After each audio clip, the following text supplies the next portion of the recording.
আপনি মক্কা থেকে হিজরত করে মদিনায় যান। সাইয়েদনা আবু বকর সহ আল্লাহর নবী মক্কা থেকে হিজরত করে মদিনায় রওনা করলেন। সাইয়েদনা আবু বকর সাথে জার্নি করতে করতে আল্লাহর নবী ক্লান্ত হয়ে যান। সাইয়েদনা আবু বকর বলেন, আমি দেখি আল্লাহর নবী রাহমাতুল লিল আলামিন ওই মরুভূমির রাস্তা, পাহাড়ি রাস্তা, পাথরের রাস্তা পার হয়ে হয়ে যাচ্ছেন। আল্লাহর নবী পাথরগুলোর উপরে পাড়া দিচ্ছেন, আর পাথরগুলো তুলার মতো নরম হয়ে যাচ্ছে। শুধু পাথরগুলো তুলার মতো নরম হয় না, পাথরগুলো আল্লাহর নবীকে সালাম দেয়, আসসালামু আলাইকা ইয়া রাসূলুল্লাহ। আল্লাহর নবী ডাক দিয়া বলে, পাথর সালাম দিলা কারণ কি? পাথরগুলো বলে, গো আল্লাহর নবী, কেন সালাম দিব না? আপনি শুধু মানুষের নবী না, আপনি আমাদেরও নবী। আপনি কি মনে করছেন আমরা আপনাকে চিনি নাই? আল্লাহর নবী বলে, তাহলে পাথর তোমরা তুলার মতো কেন নরম হয়ে গেল আমার পায়ের নিচে পড়ার সাথে সাথে? বলে, আপনি হলেন রাহমাতুল লিল আলামিন, আপনি শুধু মানুষের নবী না, আপনি আমাদেরও নবী। আপনি যদি শক্ত পাথরে পাড়া দেন তাহলে আপনার কষ্ট হবে। এই কারণে আমরা পাথর তুলার মতো নরম হয়ে। সাইয়েদনা আবু বকর বলে, গাছগুলো দেখে আল্লাহর নবীকে সালাম দেয়।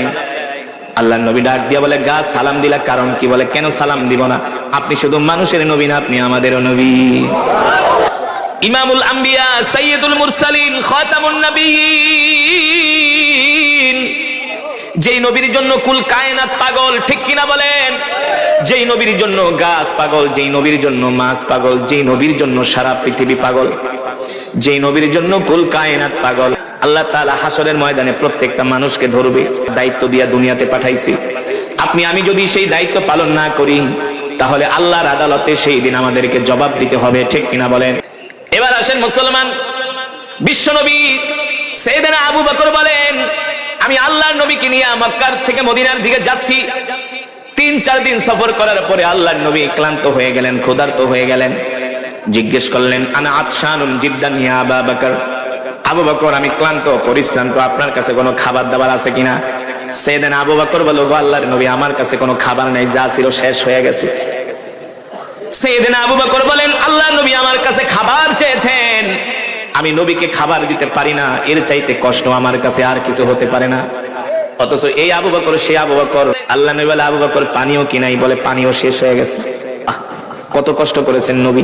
মক্কা থেকে মদিনার দূরত্ব, আধুনিক রাস্তাঘাট ছিল, পাহাড়ি পথ, মরুভূমির পথ, আঁকাবাঁকা পথ, জঙ্গল পাড়ি দিয়া যেতে হয়েছে মক্কা থেকে মদিনায়। বর্তমানের বিজ্ঞানীরা গবেষণা করে যে 1500 বছর আগে আল্লাহর পয়গম্বর মুহাম্মদ সাল্লাল্লাহু আলাইহি ওয়াসাল্লাম কিভাবে হিজরত করলেন তাদের মাথায় আসে না। কিভাবে আসবে? তিনি তো রাহমাতুল লিল আলামিন, ঠিক কিনা বলেন? এবার আল্লাহর নবী সাইয়েদনা আবু বকরকে ডাক দিয়া বলে, আবু বকর দেখেন তো আশেপাশে কোনো বাড়ি ঘর দেখা যায় কিনা, ভালো করে খেয়াল করেন, নাইলে ঘটনাটা বুঝবেন না।